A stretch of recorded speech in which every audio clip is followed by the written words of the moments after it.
My best piece of advice is my philosophy, which is turn every single meeting into another meeting. So if you meet somebody new, they're gonna know somebody new to you that might be somewhat interested. And even if they're not interested, they can at least refer you to one other person. Mm-hmm. And by doing that every single time, you just expand your network infinitely. Not get fixated on perfection. I had said earlier that it took me 2 years to start the blog.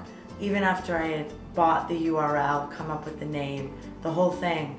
And that's because I was so fixated on it being the perfect website, the perfect time. And I'd be not in New York anymore. I'd be like, everything had to be the way I needed it to be to do it. And it's never gonna be that way. I would say that the most important thing to always remember is to be brave, because if you have something that you know can be great or that you believe in, the only thing that's standing in your way is you. And if you won't do it, guess what? Somebody else will. Mm-hmm. So having that bravery and having that confidence and knowing that you can do anything that you set your mind to, that sounds so stupid, but really a lot of people aren't brave. And you have to be in order to just live and be in this world. I go for my dreams and just do it no matter what. Both my parents just have totally believed in me, and you know, ever since I was a kid, I broke my arm when I was like 6 years old, and I wouldn't let anyone help me tie my shoes because I was like, I will do this myself. And I was raised with parents who were just like, okay, sure, you can do you can do it, you can do anything yourself. So I believed them. So that's always been a huge influence for me. You know, follow your instincts. It's kind of a general thing to say, but generally, you know, we get a lot of advice from people, and a lot of it's good advice, but a lot of times you really got to just stick with what you actually know is right or believe in. Because, you know, when it comes down to it, a lot of people, you know, everyone wants to have their say in what you're doing, but you really got to just stay strong and, you know, stick to what you believe in and go from there. That's my biggest. I'll piggyback on that and just say there's a happy medium where, you know, we're three 25-year-olds starting a company, and we're in these big corporate meetings, and we're dealing with lawyers and all this crazy stuff. So taking advice from people who have been there, you know, we don't know what we don't know. So taking advice from people who have been there is really important, but there's definitely that fine line where, okay, this is our idea, we have this vision, and we really have an idea of where we want to go with it. Let's stick to what we're doing, let's go with it. The three of us really believe in each other, we trust each other. And so there's that medium where we want to take that outside input, and we want to take our opinions and really merge it together and then go full force ahead from there.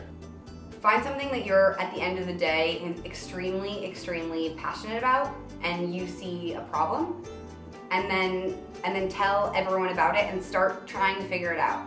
The interesting thing about Second Glass is we started with the goal of helping young people learn about wine, and you know, I think from one perspective you could look at it as we started a print publication that failed. We did an email that failed. We did smaller events those failed. But really they didn't fail, it just those weren't kind of the end revenue maker or the end thing that had longevity. And so I think when you're really passionate about a problem and then you just keep trying to hack away at an answer, you might not find it at first and it might be frustrating, but you're starting to build relationships with people in that industry, and eventually you will find the answer. My words of wisdom to anybody attempting to do this or create in any artistic way is to do it. It's just to do it. Don't make excuses about not being able to, or not having the right time, or the money, or any of those things. Life's too short to not do something. And every great experience in my life has come from creating. And it's the best thing in the world. Be in it for the long haul, and make sure it's something you're really passionate about.